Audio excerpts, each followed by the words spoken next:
13ই December শনিবার ঢাকাসহ সারা দেশে সকাল সন্ধ্যা লকডাউন। সকল দেশপ্রেমিক জনগণের প্রতি আওয়ামী লীগের পক্ষ থেকে উদাত্ত আহ্বান জানানো হয়েছে। এদিকে 13 ডিসেম্বর শনিবার ঢাকাসহ সারা দেশে সকাল সন্ধ্যা লকডাউন সহ আরও নতুন কর্মসূচি ঘোষণা করলো শেখ হাসিনা। বাঙালি জাতিকে আমি আহ্বান করব, বাঙালি জাতির ভাগ্য নিয়ে যেন কেউ ছিনিমিনি খেলতে না পারি।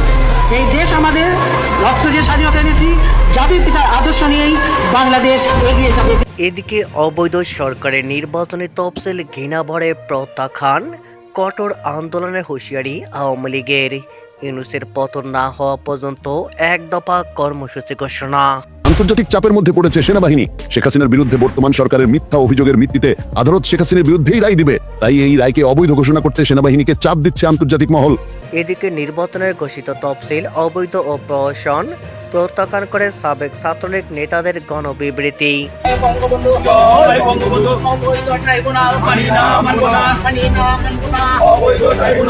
এদিকে অবৈধ সরকারের অবৈধ নির্বাচন তফসিল ঘোষণা প্রত্যাখ্যান করে কেন্দ্রীয় আওয়ামী লীগের কর্মসূচি হিসাবে ঢাকা মহানগর আওয়ামী লীগ যুবলীগ দক্ষিণের মশাল মিছিল।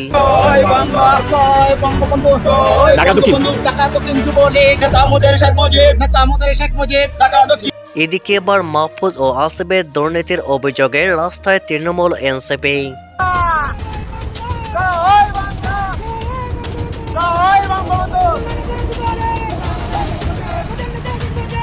এদিকে অবৈধ সরকার ও অবৈধ নির্বাচন কমিশন কর্তৃক ঘোষিত নির্বাচনের তফসিল প্রত্যাখ্যান করে খুলনা মহানগর আওয়ামী যুবলীগের বিক্ষোভ ও মশাল মিছিল।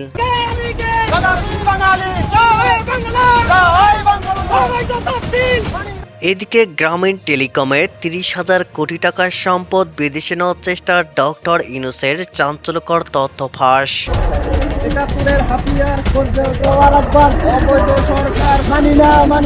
এদিকে সিরাজগঞ্জ বেলকুচি উপজেলা আওয়ামী লীগ ও যুবলীগের যৌথভাবে বেলকুচি পৌরসভার ভিতরে প্রহসনের নির্বাচনের প্রতিবাদে মশাল মিছিল।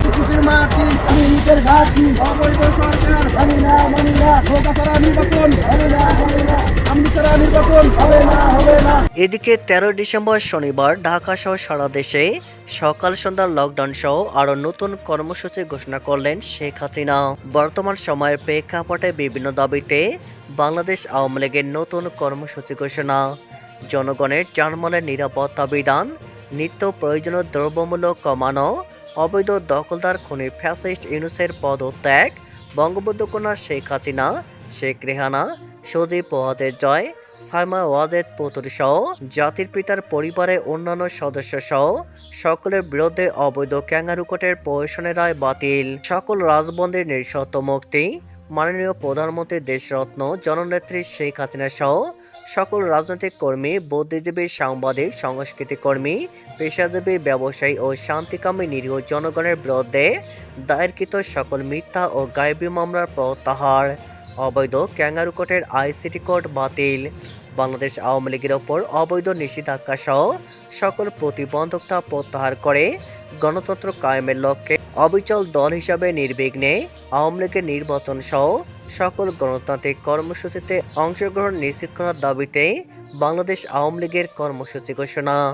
কর্মসূচি সমূহ: 11 ডিসেম্বর বৃহস্পতিবার সারা দেশে মশাল মিছিল, 12 ডিসেম্বর শুক্রবার দেশের সর্বত্র বাদ জুম্মা বিক্ষোভ মিছিল, 13 ডিসেম্বর শনিবার ঢাকাসহ সারা দেশে সকাল সন্ধ্যা লকডাউন। উপযুক্ত কর্মসূচি সফল করার জন্য গণতান্ত্রিক চেতনায় বিশ্বাসী দেশের সকল মুক্তিকামী দেশপ্রেমিক জনগণের প্রতি বাংলাদেশ আওয়ামী লীগের পক্ষ থেকে উদাত্ত আহ্বান জানানো হচ্ছে। এদিকে অবৈধ সরকারের নির্বাচনী তফসিল ঘৃণা ভরে প্রত্যাখ্যান, কঠোর আন্দোলনের হুঁশিয়ারি আওয়ামী লীগের। ইউনূসের পতন না হওয়া পর্যন্ত এক দফা কর্মসূচি ঘোষণা। অন্তর্বর্তীকালীন সরকারকে অবৈধ দখলদার এবং নির্বাচন কমিশনকে শতভাগ পক্ষপাতদুষ্ট আখ্যা দিয়ে তাদের ঘোষিত নির্বাচনী তফসিল ঘৃণা ভরে প্রত্যাখ্যান করেছে বাংলাদেশ আওয়ামী লীগ। আজ শুক্রবার গণমাধ্যমে পাঠানো এক প্রেস বিজ্ঞপ্তিতে অত্যন্ত কড়া ভাষায় এই প্রতিক্রিয়া জানিয়েছে দলটি। বিবৃতিতে বর্তমান প্রশাসনকে খুনি ফ্যাসিস্ট ইউনূস গং হিসাবে অভিহিত করে আওয়ামী লীগ দাবি করেছে এই দখলদার বাহিনীর অধীনে দেশে কোনোভাবেই সুষ্ঠু, স্বাভাবিক ও নিরপেক্ষ নির্বাচন সম্ভব নয়। দলটির মতে বর্তমান নির্বাচন কমিশন জনগণের ভোটাধিকার হরণের নীল নকশা বাস্তবায়ন করছে। আওয়ামী লীগ তাদের বিবৃতিতে সাফ জানিয়ে দিয়েছে, তারা নির্বাচনমুখী দল এবং জনগণের সামনে দাঁড়ানোর মতো যথেষ্ট শক্তি ও সাহস রয়েছে। মহান মুক্তিযুদ্ধের নেতৃত্ব দানকারী এই দলটিকে নির্বাচনের বাইরে রাখার ষড়যন্ত্র দেশকে এক গভীর সংকটের দিকে ঠেলে দিচ্ছে বলে তারা মন্তব্য করে। বিজ্ঞপ্তিতে উল্লেখ করা হয়, জনগোষ্ঠীর অধিক অংশকে নির্বাচনের বাইরে রেখে নির্বাচন আয়োজন সমগ্র দেশ ও জাতিকে সংঘাতের দিকে নিয়ে যাওয়ার পায়তারা। তফসিল প্রত্যাখ্যানের পাশাপাশি বর্তমান সরকারের প্রতি বেশ কিছু কঠোর শর্ত জুড়ে দিয়েছে দলটি। এর মধ্যে রয়েছে আওয়ামী লীগের ওপর আরোপিত সকল প্রকার নিষেধাজ্ঞা অবিলম্বে প্রত্যাহার, বঙ্গবন্ধু কন্যা শেখ হাসিনা সহ জাতীয় নেতৃবৃন্দ ও সকল শ্রেণী পেশার মানুষের বিরুদ্ধে দায়েরকৃত সকল মিথ্যা মামলার প্রত্যাহার, সকল রাজবন্দির নিঃশর্ত মুক্তি, বর্তমান সরকারকে হটিয়ে একটি নিরপেক্ষ নির্বাচনকালীন সরকারের অধীনে নির্বাচন আয়োজন। বিবৃতিতে স্পষ্ট ভাষায় হুঁশিয়ারি উচ্চারণ করে বলা হয়, দেশের বৃহত্তর অংশের প্রতিনিধিত্বকারীদের বাইরে রেখে ঘোষিত এই নির্বাচন তফসিল বাংলাদেশ আওয়ামী লীগ কোনোভাবে মেনে নেবে না এবং তার সর্বশক্তি দিয়ে প্রত্যাখ্যান করছে। এদিকে নির্বাচনের ঘোষিত তফসিল অবৈধ ও প্রহসন প্রত্যাখ্যান করে সাবেক ছাত্রলীগ নেতাদের গণবিবৃতি। নির্বাচনের নামে ঘোষিত তফসিলকে প্রহসন ও অবৈধ আখ্যায়িত করে তা ঘৃণাভরে প্রত্যাখ্যান করেছে বাংলাদেশ ছাত্রলীগের সাবেক শীর্ষ নেতারা। আজ এক যৌথ বিবৃতিতে তারা এই তফসিলকে অগণতান্ত্রিক এবং জনগণের মৌলিক অধিকার হরণের প্রকাশ্য ষড়যন্ত্র বলে উল্লেখ করেছেন। বিবৃতিতে সাবেক ছাত্র নেতারা বলেন, শুধু তফসিলই নয়, এই অবৈধ তফসিল প্রণয়ন ও ঘোষণার সঙ্গে যারা জড়িত তারা সম্পূর্ণ অবৈধ, অযোগ্য এবং জাতির প্রতি দায়বদ্ধতা থেকে বিচ্ছিন্ন। তারা অভিযোগ করেন, দেশ বর্তমানে চরম নৈরাজ্য, ভয়াবহ অপশাসন ও রাষ্ট্রীয় ব্যর্থতার চরম অন্ধকার গহ্বরে নিমজ্জিত। বিবৃতিতে আরও বলা হয়, স্বাধীনতার নেতৃত্বদানকারী ঐতিহাসিক সংগঠন বাংলাদেশ আওয়ামী লীগকে পরিকল্পিতভাবে রাজনীতির মাঠ থেকে দূরে রাখতে দেশি বিদেশে গভীর ষড়যন্ত্র চলছে। ঘোষিত এই তফসিল সেই ষড়যন্ত্রের একটি বহিঃপ্রকাশ। ছাত্রলীগের সাবেক এই নেতারা দ্বারতহীন কণ্ঠে ঘোষণা করেন, আমরা এই অবৈধ তফসিলকে সম্পূর্ণভাবে প্রত্যাখ্যান করছি। এটি জনগণের বা গণতন্ত্রের জন্য নয়, বরং এটি অবৈধ ক্ষমতা টিকিয়ে রাখার একটি নগ্ন প্রচেষ্টা মাত্র। গণতন্ত্র হত্যার মাধ্যমে কোনো স্বৈরশাসন দীর্ঘস্থায়ী হতে পারে না উল্লেখ করে তারা সতর্কবাণী উচ্চারণ করেন যে অবৈধদের দ্বারা ঘোষিত এই তফসিল দেশের জনগণ কখনোই মেনে নেবে না। বিবৃতিতে সমগ্র জাতির প্রতি আহ্বান জানিয়ে বলা হয়, গণতন্ত্র পুনরুদ্ধার, স্বাধীনতার চেতনা রক্ষা এবং বাংলাদেশের ভবিষ্যৎ সুরক্ষায় সকল দেশপ্রেমিক নাগরিককে ঐক্যবদ্ধ হয়ে এই অবৈধ তফসিলের বিরুদ্ধে সর্বান্তক গণপ্রতিরোধ গড়ে তুলতে হবে। তারা আশাবাদ ব্যক্ত করেন যে অবৈধতা ও দমন পীড়নের দেওয়াল যত উঁচু হোক না কেন, জনতার অদম্য শক্তির কাছে তা ভেঙে পড়বে। এদিকে মাহফুজ ও আসিফের দুর্নীতির অভিযোগে রাস্তায় তৃণমূল এনসিপি। সাবেক দুই উপদেষ্টা মাহফুজ আলম ও আসিফ মাহমুদের বিরুদ্ধে দুর্নীতির অভিযোগে তদন্ত ও বিচার নিশ্চিত করার দাবিতে বিক্ষোভের ডাক দিয়েছে তৃণমূল এনসিপি। বৃহস্পতিবার রাতে নিজের ভেরিফাইড ফেসবুক অ্যাকাউন্টে দেওয়া এক পোস্টে সংগঠনের উদ্যোক্তা ও এনসিপির সাবেক নেতা মুনতাসির মাহমুদ এই কর্মসূচি ঘোষণা জানান। মুনতাসির জানান, রাত ৯টায় বাংলা মোটর রূপায়ণ টাওয়ারের সামনে থেকে বিক্ষোভ মিছিল শুরু হবে। তিনি বলেন, সাবেক ছাত্র উপদেষ্টা হিসাবে দায়িত্ব পালন করা আসিফ মাহমুদ ও মাহফুজ আলমের বিরুদ্ধে উপস্থাপিত দুর্নীতির অভিযোগে সুষ্ঠু তদন্ত ও আইনি প্রক্রিয়া শুরুর দাবিতেই এই কর্মসূচির আয়োজন করা হচ্ছে।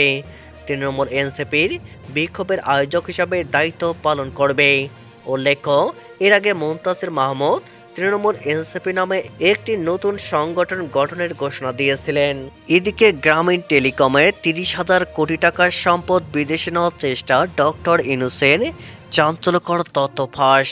বাংলাদেশের অন্তর্বর্তী সরকারের প্রধান উপদেষ্টা ডক্টর মোহাম্মদ ইউনূসকে ঘিরে সাম্প্রতিক কূটনৈতিক ঘটনাবলী দেশের কৌশলগত অর্থনৈতিক স্বার্থ নিয়ে নতুন উদ্বেগ তৈরি করেছে। বিশেষত গ্রামীণ টেলিকম, গ্রামীণ ফোনের উচ্চ মূল্যের শেয়ার বিদেশে হস্তান্তরের সম্ভাব্য উদ্যোগকে কেন্দ্র করে অর্থ পাচারের অভিযোগ আরও জোরালো হয়েছে। 7 ডিসেম্বর আজারবাইজানের প্রেসিডেন্ট ইলহাম আলিয়েভের দুই কন্যা লেলা ও আরজু আলিয়েভার হঠাৎ অঘোষিত এবং প্রোটোকল বহির্ভূত ঢাকা আগমন এই সন্দেহকে আরও তীব্র করেছে। তারা ডক্টর ইউনূসের সঙ্গে রোদদার বৈঠক করলেও এ বিষয়ে সরকারি দপ্তর কোনো ব্যাখ্যা প্রদান করেনি। আন্তর্জাতিক অনুসন্ধানী রিপোর্ট, বিশেষত পানামা পেপারস এ আলিয়েভ পরিবার অফশোর লেনদেন ও সম্পদ স্থানান্তরের অভিযোগ থাকার কারণে বৈঠকের উদ্দেশ্য নিয়ে আরও প্রশ্ন উঠেছে। কূটনৈতিক মহলের মতে এই যোগাযোগ গ্রামীণ টেলিকমের সম্পদ বিদেশে সরিয়ে নেওয়ার সম্ভাব্য পরিকল্পনার সঙ্গে যুক্ত হতে পারে। গ্রামীণ টেলিকম বাংলাদেশে প্রায় 30,000 কোটি টাকার সম্পদের নিয়ন্ত্রক এবং গ্রামীণ ফোনে তাদের শেয়ার মূল্য প্রায় 17,700 কোটি টাকা। অভিযোগ রয়েছে এই বিপুল অঙ্কের শেয়ার বিদেশি ব্যক্তিদের কাছে হস্তান্তরের মাধ্যমে মূলধন বিদেশে নেওয়ার প্রস্তুতি চলছে, যা দেশের অর্থনৈতিক নিরাপত্তার জন্য গুরুতর ঝুঁকি তৈরি করতে পারে। ডক্টর ইউনূসের বিরুদ্ধে ইতিমধ্যে লভ্যাংশ অনিয়ম, শ্রমিকদের পাওনা আত্মসাৎ এবং আর্থিক সচেতনতা সংক্রান্ত মামলা বিচারাধীন। এই বিচারিক পরিস্থিতির মধ্যেই প্রোটোকল বহির্ভূত বিদেশি যোগাযোগ আরও গভীর প্রশ্নের জন্ম দিয়েছে। রাষ্ট্রীয় বিশ্লেষকরা মনে করেন দেশের কৌশলগত টেলিকম খাত নিয়ে যে কোনো আলোচনা অবশ্যই স্বচ্ছ, আনুষ্ঠানিক ও প্রোটোকল ভিত্তিক হওয়া প্রয়োজন। অন্যথায় বিদেশের সম্পদ পাচারের আশঙ্কা আরও বাড়বে এবং রাষ্ট্রীয় স্বার্থ ক্ষতিগ্রস্ত হতে পারে।